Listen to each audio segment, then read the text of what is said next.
இந்த ஆண்டு முன்கூட்டியே அடுத்த வாரத்தில் தென்மேற்கு பருவமழை தொடங்க வாய்ப்புள்ளதாக இந்திய வானிலை மையம் தகவல். இயல்பை விட அதிகமாக பெய்வதற்கான சாதகமான சூழ்நிலை நிலவுவதாகவும் விளக்கம். நெல்லை, தூத்துக்குடி, தென்காசி, கன்னியாகுமரி, விருதுநகர், ராமநாதபுரம், தேனி, திண்டுக்கல் மாவட்டங்களின் ஓரிரு இடங்களில் இன்று கனமழைக்கு வாய்ப்பு. தமிழ்நாட்டில் பரவலாக 15 மாவட்டங்களில் நாளை மழை பெய்யக்கூடும் என வானிலை மையம் தகவல். தமிழகத்தில் பொறியியல் பட்டப்படிப்பில் சேர்வதற்கு 1,31,000 பேர் இணையதளம் வாயிலாக விண்ணப்பம்.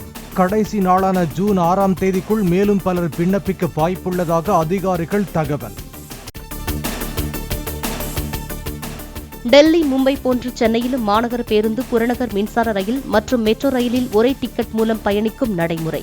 பயணிகளின் நேர விரயத்தை தடுக்கும் வகையில் டிசம்பர் மாதம் நடைமுறைக்கு வரும் என அதிகாரிகள் தகவல்.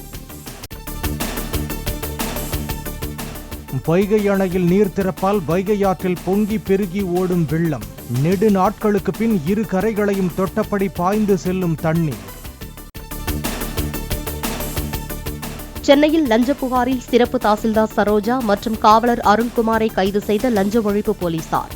அரசு நிலத்தில் இருந்த ஆக்கிரமிப்பை அகற்ற சமூக ஆர்வலரிடம் 20 லட்சம் பேரம் பேசி முன்பணமாக 3 லட்சம் ரூபாய் பெற்றதாக புகார். இலங்கையில் இருந்து புதுக்கோட்டை மாவட்ட கடலோரம் வழியாக 10 கோடி ரூபாய் மதிப்பிலான தங்கம் கடத்தியதாக 5 பேர் கைது. மீன்பிடி படகில் இருந்து 13 கிலோ தங்கத்தை பறிமுதல் செய்து மத்திய வருவாய் புலனாய்வு அதிகாரிகள் விசாரணை. வைகாசி மாத பூஜைக்காக திறக்கப்பட்டது சபரிமலை ஐயப்பன் கோயில் நடை. வரும் 19ஆம் தேதி வரை ஆன்லைன் முன்பதிவு அடிப்படையில் பக்தர்கள் தரிசனம் செய்ய அனுமதி.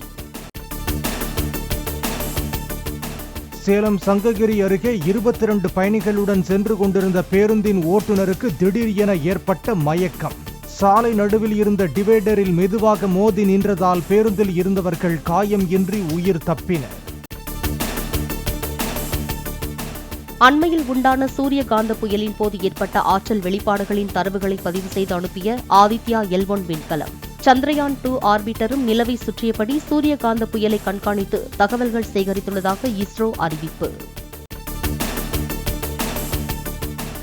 நடிகை கங்கனா ரணாவத்திற்கு 91 கோடி ரூபாய்க்கு சொத்துகள் இருப்பதாக வேட்பு மனுவில் தகவல். 7 கிலோ தங்க வைர நகைகள், 3 சொகுசு கார்கள் இருப்பதாகவும் அறிவிப்பு.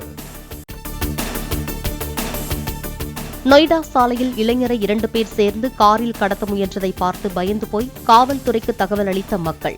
3 பேரையும் பிடித்து விசாரித்த போது ரீல்ஸ் எடுப்பதற்காக நடித்ததாக கூறிய இளைஞர்களை எச்சரித்து அனுப்பிய போலீசார். மாப்பிள்ளை வரவேற்பு ஊர்வலத்தில் குதிரைக்கு பதிலாக தாம் பணியாற்றும் நிறுவனம் தயாரித்த மின்சார ஸ்கூட்டரில் பலம் வந்த மாப்பிள்ளை. ஸ்கூட்டரை சுற்றி நின்று கொண்டு உறவினர்கள் மற்றும் நண்பர்கள் உற்சாக நடனம். தொழிலாளர் வருங்கால வைப்பு நிதியில் இருந்து முன்பணம் பெறுவதற்கான விதிகளை எளிதாக்கியது EPFO அமைப்பு. 1 லட்சம் ரூபாய் வரை முன்பணம் பெற விண்ணப்பித்தால் 4 நாட்களில் வங்கிக் கணக்கில் தொகையை வரவு வைக்க ஏற்பாடு.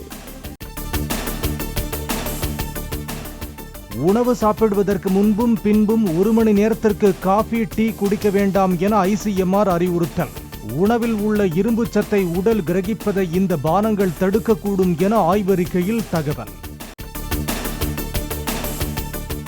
4 கட்ட தேர்தல் நடந்து முடிந்துள்ள 380 தொகுதிகளில் 270இல் பாஜகவே வெற்றி பெறும் என அமித்ஷா கருத்து. 400 இடங்களுக்கு மேல் கைப்பற்றும் இலக்கில் மாற்றமில்லை என்றும் மேற்குவங்க பிரச்சார கூட்டத்தில் பேச்சு.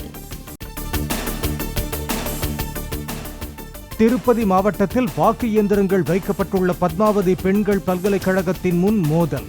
OSR காங்கிரஸ் மற்றும் தெலுங்கு தேசம் தொண்டர்கள் இடையே அடிதடி, வாகனங்களுக்கு தீ வைப்பு. இந்தியாவின் ஸ்மார்ட் போன் சந்தை கடந்த ஜனவரி முதல் மார்ச் வரை 3 மாதங்களில் 11% வளர்ச்சி. சாம்சங், விவோ, ஷாவோமி ஆகியவை விற்பனையில் முதல் 3 இடங்களை பிடித்ததாக சர்வதேச டேட்டா நிறுவனமான IDC தகவல். வெங்காய ஏற்றுமதி மீது தடை நீக்கப்பட்டாலும் எதிர்பார்க்கப்பட்ட அளவு ஏற்றுமதி நடைபெறாததால் உள்நாட்டில் விலை 15% சரிவு. மலேசியா, இலங்கை, அமீரகம், பிரிட்டன் ஆகியவை அடுத்த 2 வாரங்களில் ஆர்டர்களை வழங்கும் என ஏற்றுமதியாளர்கள் எதிர்பார்ப்பு. ஐபிஎல் போட்டித் தொடரில் டெல்லி அணி 19 ரன் வித்தியாசத்தில் வெற்றி. பிளே ஆஃப் சுற்றுக்கு தகுதி பெறுவதற்கான வாய்ப்பு லக்னோ அணிக்கு மங்கியது.